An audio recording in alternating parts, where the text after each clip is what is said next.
ಹುಷಾರು ಭಾವ, ಹುಷಾರು.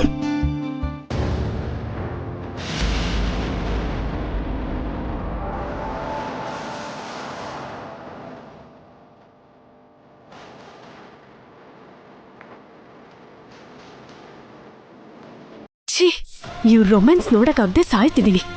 ಬೇಗ ನನ್ನ ಹೊಟ್ಟೆಲಿರೋ ಮಗುಗೆ ಅಖಿಲ್ಲೆ ತಂದೆ ಅಂತ ಪ್ರೂವ್ ಮಾಡಿ ಈ ನಂದಿನಿನ ಮನೆಯಿಂದ ಓಡಿಸ್ಬೇಕು. ವಸು ಅಕ್ಕ, ವಸು ಅಕ್ಕ!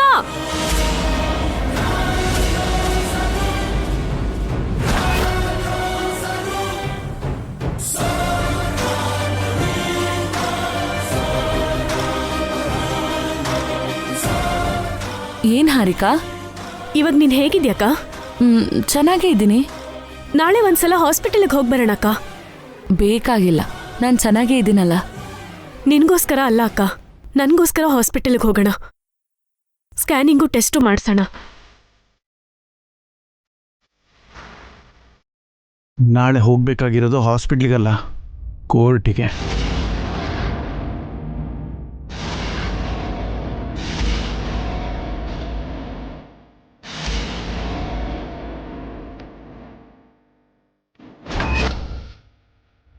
ಕೋರ್ಟಿಗೆ ಯಾಕೆ? ವಿಚ್ಛೇದನಕ್ಕೋಸ್ಕರ.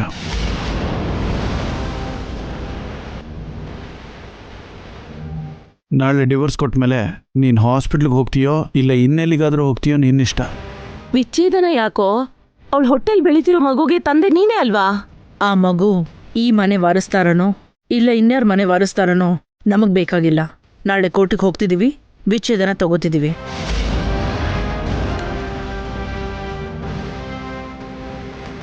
ಅಂದ್ರೆ ನನ್ನ ಮೇಲೆ ನಿಮಗೆ ನಂಬಿಕೆ ಇಲ್ವಾ ಅತ್ತೆ? ನನ್ನನ್ನ ಅಭಿಭಾವ ವಸು ಅಕ್ಕ ನಂಬ್ತಿದ್ದಾರೆ, ನೀವು ಯಾಕೆ ನಂಬ್ತಾ ಇಲ್ಲ?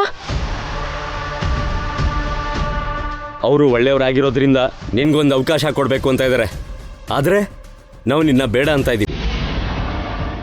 ಅಭಿವಸು ಹೇಳಿದ್ರು ನೀವು ಕೇಳಲ್ವಾ?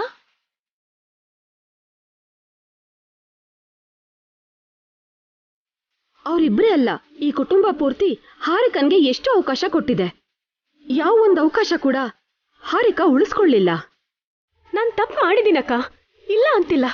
ಆದ್ರೆ ಮಾಡದೇ ಇರೋ ತಪ್ಪಿಗೆ ನನ್ನ ಮನೆಯಿಂದ ಕಳಿಸ್ಬಿಡೋದಾ? ನಾನ್ ಕೂಡ ಯಾವ ತಪ್ಪು ಮಾಡಿಲ್ಲ ಹಾರಿಕಾ, ಆದ್ರೆ ನನ್ ಗಂಡ ನನ್ ಬಿಟ್ಟು ಹೋಗ್ಲಿಲ್ವಾ? ನಿನ್ ಸಮಸ್ಯೆ ಬೇರೆ ಕಣೆ, ನಿನಗೂ ಹಾರಿಕನ್ಗೂ ಯಾಕೆ ಹೋಲಿಸ್ತೀಯಾ? ಯಾರು ಏನು ಅನ್ಕೊಂಡ್ರು ಅಷ್ಟೇ, ನಾಳೆ ಡಿವೋರ್ಸ್ ಸಿಗೋದು ಪಕ್ಕಾ. ಇದನ್ನ ಯಾರಿಂದಲೂ ತಡೆಯೋಕ್ಕಾಗಲ್ಲ.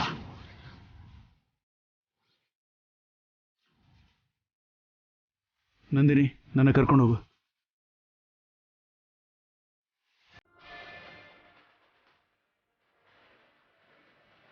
ಕೇಳಿಸ್ಕೊಂಡ್ರ ವಸು ಅಕ್ಕ? ನೀವಾದ್ರೂ ಹೇಳಿ ಭಾವ, ನನ್ ತಪ್ಪಿಲ್ಲ ಅಂದ್ಮೇಲೆ ನನಗೆ ಯಾಕೆ ಶಿಕ್ಷೆ ಕೊಡಬೇಕು? ನೀನೇನು ಟೆನ್ಷನ್ ಆಗಬೇಡ ಹಾರಿಕಾ, ನಾಳೆ ಕೋರ್ಟಲ್ಲಿ ನೋಡ್ಕೊಳ್ಳೋಣ.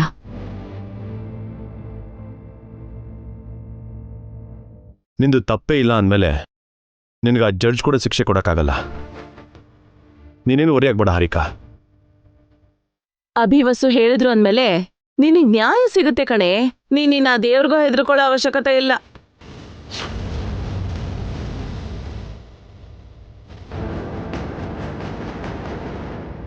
ನನ್ಗೆ ನೀವೇ ದಿಕ್ಕು ಅಕ್ಕ, ನನ್ನ ನೀವೇ ಕಾಪಾಡಬೇಕು ಭಾವ.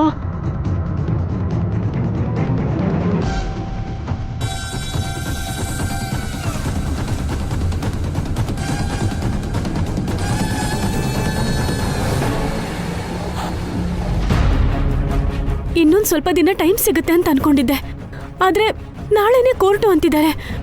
ನಾಳೆ ಏನ್ ನಡೆಯುತ್ತೋ ಏನೋ. ಹಾ, ಇನ್ನೇನಾಗುತ್ತೆ? ಗಂಡ ಬಿಟ್ಟಿರೋ ನಾನು ತವ್ರ ಮನೆಗ್ ಸೇರ್ಕೊಂಡ್ ಹಾಗೆ ನಾಳೆ ನೀನ್ ಕೂಡ ನಿನ್ ತವ್ರ ಮನೆ ಸೇರ್ಕೋತೀಯಾ? ಅದು ಬಾಯ ಇನ್ನೇನಾದ್ರೂನಾ ಸ್ವಲ್ಪ ಒಳ್ಳೆ ಮಾತ್ ಮಾತಾಡೆ. ಕೇಳಿಲಿ, ಒಳ್ಳೇದ ಬಗ್ಗೆ ನೀನೇ ಮಾತಾಡ್ಬೇಕು. ಮತ್ತೆ ನನ್ ಬಾಯ್ ಬಗ್ಗೆ ಹೇಳೋಕ್ ಮುಂಚೆ ನಿನ್ ಬಾಯ್ ಬಗ್ಗೆನೂ ಸ್ವಲ್ಪ ಯೋಚನೆ ಮಾಡು.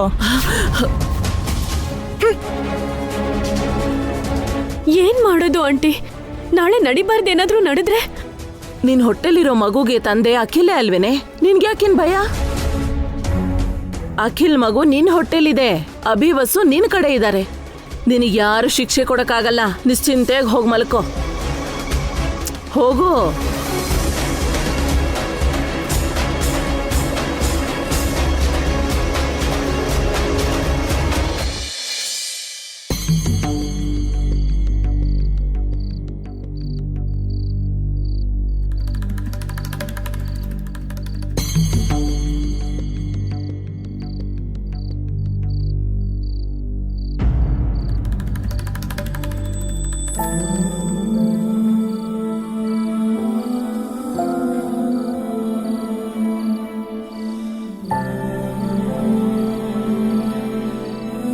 ಹೊಸವ್ರೆ, ಏನ್ರಿ ಯೋಚನೆ ಮಾಡ್ತಾ ಇದ್ದೀರಾ?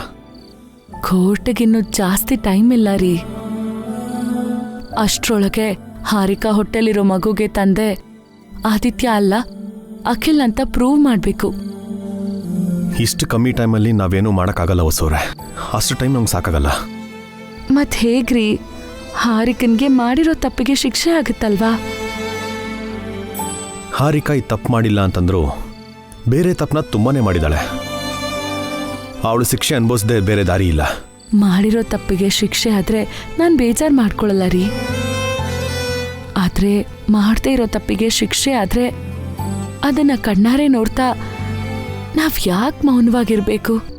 ಏನ್ ಮಾಡೋಕ್ಕಾಗುತ್ತೆ, ನೀವೇ ಹೇಳಿ. ಆದಿತ್ಯ ಬಗ್ಗೆ ಗೊತ್ತಿರೋದು ಅದು ಸಾನ್ವಿಕಗೆ ಮಾತ್ರ. ಅವಳನ್ನ ಕೋರ್ಟಿಗೆ ಕರ್ಕೊಂಡ್ ಬಂದು ಸಾಕ್ಷಿ ಹೇಳ್ಸಿದ್ರೆ? ಅವಳು ನಿಜ ಹೇಳೋದಕ್ಕೆ ಹೆದರ್ಕೊಳ್ತಾ ಇಲ್ವೇನ್ರಿ? ಹೌದು, ಅವರಮ್ಮನ್ನ ಸಾಯಿಸ್ಬಿಡ್ತೀನಿ ಅಂತ ಆದಿತ್ಯ ಹೆದರ್ಸಿದ್ದಾನೆ. ಆಗದೆ ಇರೋದೆಲ್ಲ ಆಗಿ ಸಾನ್ವಿಕಾ ಅವ್ರ ತಾಯಿನೇನಾದ್ರೂ ಕಳ್ಕೊಂಡ್ರೆ ಸಾನ್ವಿಕಾ ಒಬ್ಬಂಟಿ ಆಗ್ಬಿಡ್ತಾಳೆ. ಅದಕ್ಕೆ ಕಾರಣ ನಾವೇ ಆಗ್ತೀವ್ರಿ. ನಾವ್ ಆದಿತ್ಯನ ಕಂಟ್ರೋಲ್ ಮಾಡಕ್ಕಾಗಲ್ವಾ ರೀ? ಸಾನ್ವಿಕನ್ ತಂಟೆಗೆ ಹೋಗದೆ ಇರೋ ಹಾಗೆ ತಡಿಯಕ್ಕಾಗಲ್ವಾ? ತಡಿಬೋದು ರೀ, ಆದರೆ ಪ್ರತಿ ಸಲನೂ ಟೈಮ್ ನಮ್ಮ ಕಡೆನೇ ಇರಲ್ಲ. ಅವನಿಗೆ ನಮ್ಮ ಫ್ಯಾಮಿಲಿ ಮೇಲೆ ದ್ವೇಷ ಇದೆ. ಅವನು ತುಂಬ ರೀತಿಯಲ್ಲಿ ನಮ್ಮನ್ನು ಟಾರ್ಗೆಟ್ ಮಾಡ್ತಾನೆ ಇದ್ದಾನೆ. ಅವನ ಜೊತೆ ಜಗಳ ಇಟ್ಕೊಂಡು ನಮಗೆ ತೊಂದರೆ ಆದರೂ ಪರವಾಗಿಲ್ಲ, ಆದರೆ ಸಾನ್ವಿಕಾಗೆ ಮಾತ್ರ ತೊಂದರೆ ಆಗಬಾರ್ದು. ಅದು ನಿಜಾನೇ. ಅನಾವಶ್ಯಕವಾಗಿ ಸಾನ್ವಿಕನ್ಗೆ ನಾವು ತೊಂದರೆ ಕೊಟ್ಟಂಗಾಗತ್ತೆ. ಹೋಗ್ಲಿ, ಆದಿತ್ಯನ ಹೆದರಿಸಿ ಕೋರ್ಟಲ್ಲಿ ಅವನಿಗೂ ಹಾರಿಕನ್ಗೂ ಸಂಬಂಧ ಇಲ್ಲ ಅಂತ ಹೇಳ್ಸಿದ್ರೆ? ನಾವು ಹೆದರ್ಸ್ತಾ ಇದೀವಿ ಅನ್ನೋ ವಿಷಯನ ಅವನು ಕೋರ್ಟಲ್ಲಿ ಹೇಳಿದ್ರೆ ಆಗ ನಮ್ದೇ ತಪ್ಪಾಗತ್ತೆ. ಆದಿತ್ಯ ಒಬ್ಬ ಕುತಂತ್ರಿ ಕಣ್ರಿ. ಅವನಲ್ಲಿರೋ ಲೋಪನ ಮರೆಮಾಚ್ಕೊಳ್ಳೋದಕ್ಕೆ ಅವನ ಆಸ್ತಿಗೆ ವಾರಸ್ದಾರನ್ನ ಪಡೆಯೋಕ್ಕೋಸ್ಕರ ಒಬ್ಳು ಮದುವೆ ಆಗಿರೋ ಪ್ರೆಗ್ನೆಂಟ್ ಆಗಿರೋ ಹಾರಿಕಾ ಅಂತ ಹುಡುಗಿನ ಉಪಯೋಗಿಸ್ಕೊಂಡಿದ್ದಾನೆ ಅಂತಂದ್ರೆ ಅವನು ಎಂಥ ದೊಡ್ಡ ನೀಚ ಅನ್ನೋದು ಅರ್ಥ ಆಗುತ್ತೆ ಇಲ್ಲಿ. ಅವನು ಅನ್ಕೊಂಡಿರೋದನ್ನ ಮಾಡಲೇಬೇಕು ಅಂತಂದ್ರೆ ಅವನು ಯಾವ ಮಟ್ಟಕ್ಕೆ ಬೇಕಾದರೂ ಇಳಿತಾನೆ.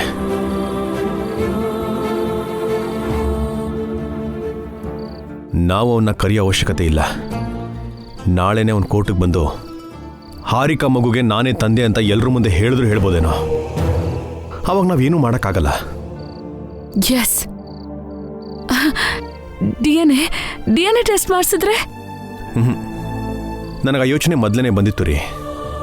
ಟೆಸ್ಟ್ ರಿಸಲ್ಟ್ ಬರೋದಕ್ಕೆ ಮಿನಿಮಮ್ 4 to 5 ಡೇಸ್ ಬೇಕಾಗುತ್ತೆ. ನಮಗೆ ತುಂಬಾ ಕಮ್ಮಿ ಟೈಮ್ ಇದೆ. ಜಡ್ಜ್ ಅವರಿಗೆ ಏನೋ ಒಂದು ಹೇಳಿ ಪೋಸ್ಟ್ಪೋನ್ ಮಾಡೋಕ್ಕಾಗಲ್ವಾ? ಈಗಾಗಲೇ ಈ ಕೇಸ್ ತುಂಬಾ ಮುಂದೆ ಹೋಗಿದೆ. ಇನ್ನೊಂದ್ಸಲ ಮುಂದೆ ಕೊಡಬೇಕು ಅಂದರೆ ಜಡ್ಜ್ ಅವರು ಒಪ್ಕೊಳ್ಳಲ್ಲ.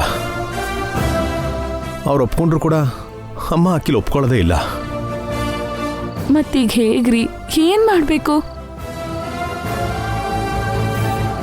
ಫೈನಲ್ ಆಗಿ ಒಂದೇ ದಾರಿ ಇರೋದು. ಏನ್ರಿ ಅದು? ಹಾರಿಕೆಗೆ ಸ್ಕ್ಯಾನಿಂಗ್ ಮಾಡಿಸೋದು. ಸ್ಕ್ಯಾನ್ ಮಾಡಿಸಿದಾಗ ಬೇಬಿಗೆ ಎಷ್ಟು ತಿಂಗಳಿದೆ ಅಂತ ಗೊತ್ತಾಗುತ್ತೆ. ಅದನ್ನ ಇಟ್ಕೊಂಡು ಕರೆಕ್ಟು ರೀ. ಆದಿತ್ಯನ್ಗೆ ಹಾರಿಕಾ ಪರಿಚಯ ಆಗಿ ಸ್ವಲ್ಪ ದಿನ ಅಷ್ಟೆ. ಬೇಬಿಗೆ ಜಾಸ್ತಿ ತಿಂಗಳಾಗಿದೆ ಅಂತ ಗೊತ್ತಾದ್ರೆ ಆ ಬೇಬಿಗೆ ತಂದೆ ನಮ್ಮ ಅಖಿಲ್ ಅಂತ ಪ್ರೂವ್ ಆಗುತ್ತೆ. ಹೌದು, ಅದೊಂದೇ ದಾರಿ ಇರೋದು. ತುಂಬಾ ಥ್ಯಾಂಕ್ಸ್ ರೀ. ನಾವು ಹಾರಿಕನ್ನ ಹಾಸ್ಪಿಟಲ್ಗೆ ಕರ್ಕೊಂಡು ಹೋಗಿ ಸ್ಕ್ಯಾನಿಂಗ್ ಮಾಡಿಸೋಣ. ತಕ್ಷಣ ರಿಪೋರ್ಟ್ ಸಿಗುತ್ತೆ ಅಲ್ವಾ? ಆ ರಿಪೋರ್ಟ್ ಇಟ್ಕೊಂಡು ನಾಳೆ ನಾವು ಕೋರ್ಟಿಗೆ ಹೋಗ್ಬೋದು, ಹಾರಿಕನ್ನ ಕಾಪಾಡ್ಬೋದು.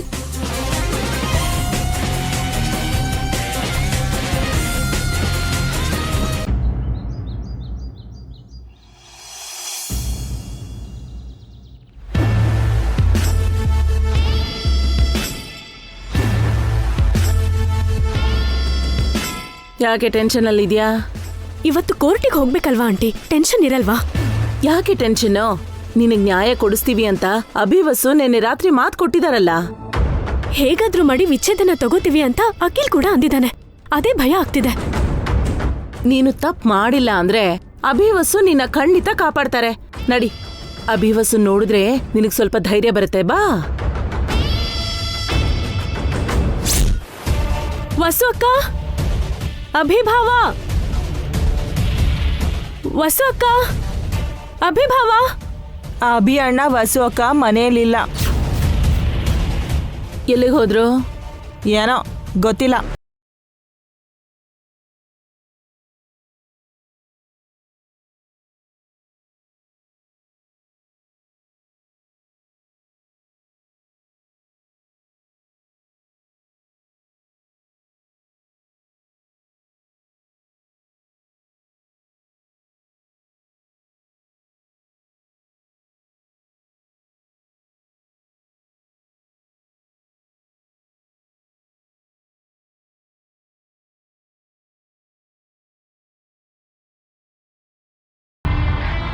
ಭಾವನು ಕೂಡ ಫೋನ್ ತೆಗಿತಾ ಇಲ್ಲ. ಫೋನ್ ಎತ್ತದೆ. ಅಭಿವಸ್ಸು ಏನ್ ಮಾಡ್ತಿದ್ದಾರೆ? ಅಷ್ಟಕ್ಕೂ ಎಲ್ಲಿಗೆ ಹೋಗಿದ್ದಾರೆ? ಅಭಿವಸ್ಸು ಮಾತ್ರ ಅಲ್ಲ, 1000 ದೇವ್ರಿಗೆ ಬೇಡ್ಕೊಂಡ್ರು ಕೂಡ ಇವತ್ತು ವಿಚ್ಛೇದನ ಸಿಗೋದು ಗ್ಯಾರಂಟಿ.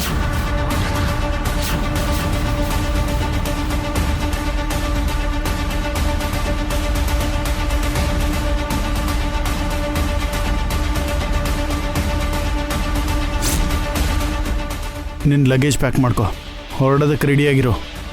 ಇವತ್ತಿಗೆ ನಿನ್ ಪಾಪದ್ ಕೂಡ ತುಂಬ್ತು ಹಾರಿಕಾ. ಈ ಮನೆಗೆ ನಿನ್ನಿಂದ ಮುಕ್ತಿ ಸಿಕ್ತು ಅಂತ ಅನ್ಕೋ. ಇವತ್ತು ನೀನು ಈ ಮನೆಯಿಂದ ಶಾಶ್ವತವಾಗಿ ಹೊರಟೋಗ್ತಾ ಇದೆಯಾ. ಇವತ್ತೇ ನಿನಗೆ ಕೊನೆ ದಿನ. ಅಭಿವಸ್ಸು ಇರ್ಬೇಕಾದ್ರೆ ನೀವು ಹಾರಿಕನ್ನ ಕಳ್ಸಕ್ಕಾಗಲ್ಲ. ನ್ಯಾಯನೇ ಗೆಲ್ಲೋದು.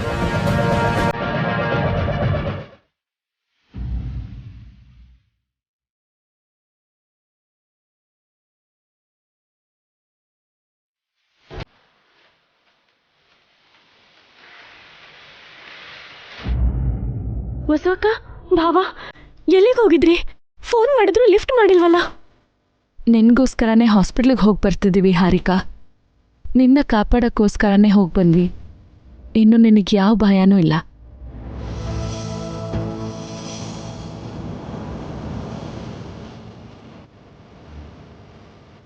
ಅಂದ್ರೆ ನನ್ನ ತಪ್ಪು ಏನೂ ಇಲ್ಲ ಅಂತ ಗೊತ್ತಾಯ್ತಾ ಅಕ್ಕ? ನಿಜ ಗೊತ್ತಾಯ್ತು.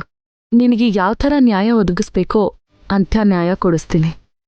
ನೀನೇನು ಚಿಂತೆ ಮಾಡಬೇಡ. ಥ್ಯಾಂಕ್ ಯು ಸೋ ಮಚ್ ಅಕ್ಕ. ನೀವು ಮನೇಲಿ ಇಲ್ಲ ಅಂದಿದ ತಕ್ಷಣ ನನ್ನ ಹೃದಯನೇ ನಿಂತು ಹೋದಂಗಾಯ್ತು. ಕಡೆಯ ಕ್ಷಣದಲ್ಲಿ ನೀವು ಕೈ ಎತ್ತುತ್ತೀರೇನೋ ಅಂತ ಹಾರಿಕಾ ಹೆದರ್ಕೊಂಡಿದ್ಲು ವಸು. ನೀವು ಬಂದ್ರಲ್ಲ, ಪ್ರಾಣ ಬಂದಾಗಾಯ್ತು.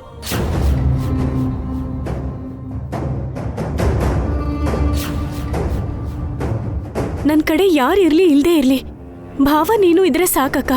ನಾನು ಗೆಲ್ತೀನಿ. ನಿನ್ನ ಗೆಲ್ಸೋ ಜವಾಬ್ದಾರಿ ನಂದು ಹಾರಿಕಾ. ನೀನ್ ಬಯಸಿದ್ದನ್ನ, ನೀನ್ ಆಸೆ ಪಟ್ಟಿದ್ದನ್ನ ನಿನಗೆ ಕೊಡ್ತೀವಿ.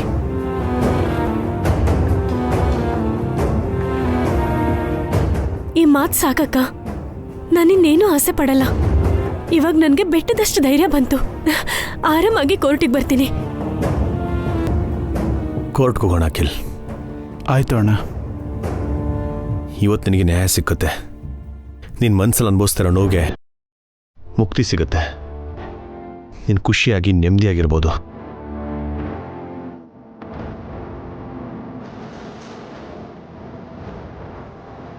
ನಾನು ನಿಮ್ಮತ್ತಿಗೆ ನಿನಗೆ ಒಳ್ಳೆಯದೇ ಮಾಡ್ತೀವಿ. ನಮ್ಮ ಮೇಲೆ ನಿನಗೆ ಯಾವ ಥರ ನಂಬಿಕೆ ಇದೆಯೋ ಅದನ್ನು ನಾವು ಇವತ್ತು ಉಳಿಸ್ಕೊಳ್ತೀವಿ. ನೀನು ಆಸೆ ಪಟ್ಟಿರೋ ಜೀವನ ನಿನಗೆ ಕೊಡ್ತೀವಿ.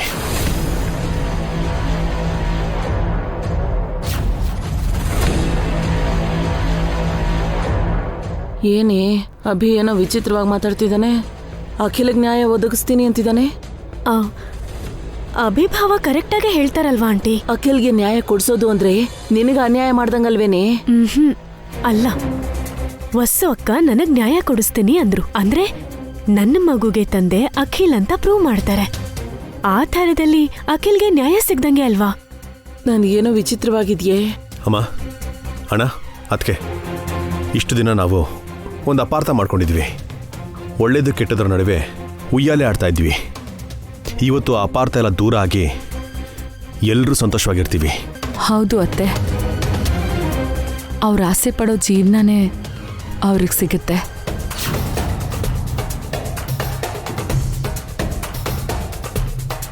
ಇನ್ನೊಂದು ಸ್ವಲ್ಪ ಗಂಟೆಗಳು ವೆಯ್ಟ್ ಮಾಡಿ, ನ್ಯಾಯ ಏನು ಸಿಗುತ್ತೆ ಅಂತ ನಿಮ್ಮ ಕಣ್ಣಾರೆ ನೋಡ್ತೀರಾ. ಕೋರ್ಟಲ್ಲಿ ಅಖಿಲೆ ನನ್ ಮಗುಗೆ ತಂದೆ ಅಂತ ಹೇಳ್ತಾರೆ. ವಾರಸ್ದಾರ್ನ ಪಡಿತಿರೋದಕ್ಕೆ ನನಗೆ ಅರ್ಧ ಆಸ್ತಿ ಕೊಡ್ತಾರೆ. ನಾನು ಹ್ಯಾಪಿ. ನನಗೇನೋ ಡೌಟು ಕಣೆ.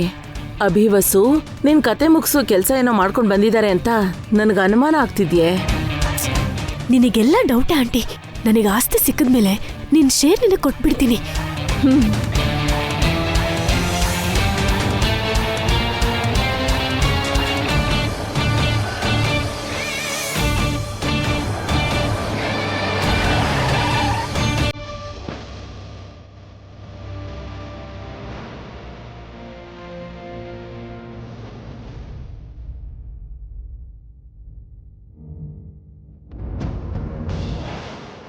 ಇಷ್ಟೆಲ್ಲ ಆದ್ಮೇಲೂ ಇನ್ನು ಅಭಿ ವಸು ಇಬ್ರು ಆ ಹಾರಿಕನೇ ಸಪೋರ್ಟ್ ಮಾಡ್ತಾ ಇದ್ದಾರೆ.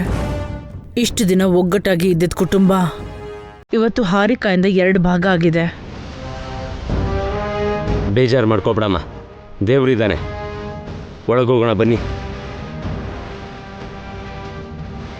ನೀನೇನ್ ಭಯ ಪಡ್ಬೇಡ ಹಾರಿಕಾ. ಅಭಿ ವಸು ನಿನ್ ಕಡೆ ಇದ್ದಾರೆ. ನಿನಗೆ ನ್ಯಾಯ ಸಿಗುತ್ತೆ. ನಡಿ. ಹೊಸವ್ರೆ ಬನ್ನಿ.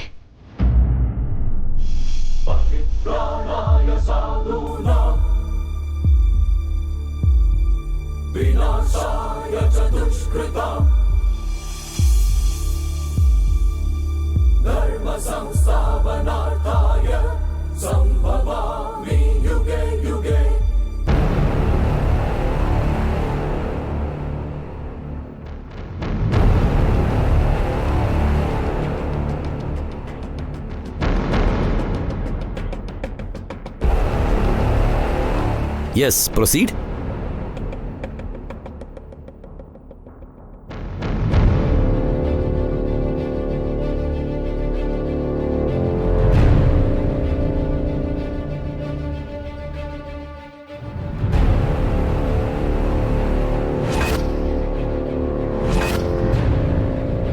ಯುವರ್ ಆನರ್, ಈ ಕೇಸ್ ವಿಷಯದಲ್ಲಿ ಲಾಸ್ಟ್ ಸೆಷನ್ನಲ್ಲಿ ಏನಾಗಿದೆ ಅಂತ ನಿಮಗೆ ಗೊತ್ತು. ಆರೋಪಿ ಹಾರಿಕಾ ನನ್ನ ಕ್ಲೈಂಟ್ ಅಖಿಲ್ಗೆ ಮೋಸ ಮಾಡಿ ಮತ್ತೊಬ್ಬ ವ್ಯಕ್ತಿ ಜೊತೆ ಸಂಬಂಧ ಇಟ್ಕೊಂಡು ಪ್ರೆಗ್ನೆಂಟ್ ಆಗಿದ್ದಾರೆ. Objection your honour. ನನ್ನ ಕ್ಲೈಂಟ್ ಹಾರಿಕಾ ಹೊಟ್ಟೆಲಿರೋ ಮಗುಗೆ ತಂದೆ ಅಖಿಲೆ.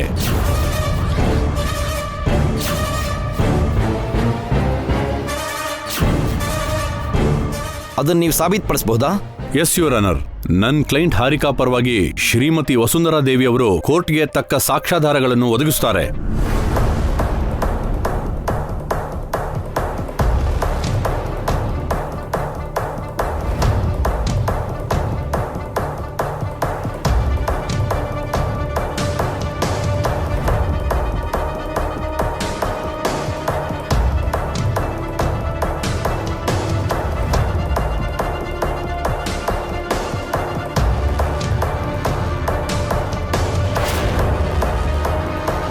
ಯುವರ್ ಆನರ್, ಮೊದಲು ನಿಮಗೆ ಕ್ಷಮಾಪಣೆ.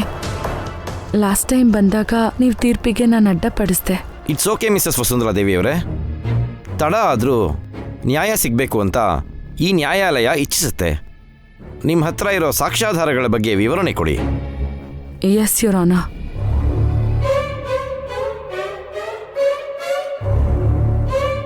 ಇವಳು ಹಾರಿಕಾ ನನ್ನ ಮೈದ್ನ ಅಖಿಲ್ನ ಪ್ರೀತಿಸಿ ಮದುವೆ ಮಾಡ್ಕೊಂಡಿದ್ದಾಳೆ.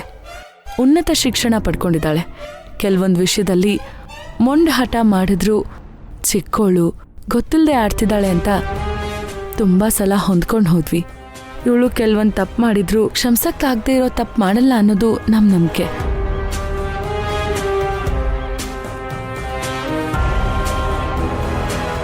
ಆ ನಂಬಿಕೆ ಮೇಲೇನೆ ಅವಳು ತಪ್ಪು ಮಾಡಲ್ಲ ಅಂತ ಅವತ್ತು ನಾನು ಅಡ್ಡಪಡಿಸ್ದೆ ಯುವರ್ ಆನರ್. ಆದರೆ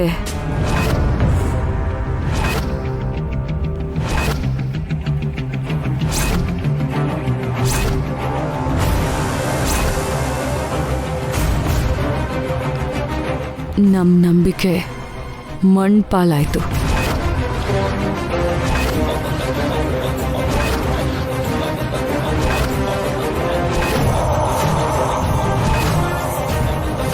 ಹಾರಿಕಾ ನಂಬಿಕೆ ದ್ರೋಹ ಮಾಡಿದಾಳೆ.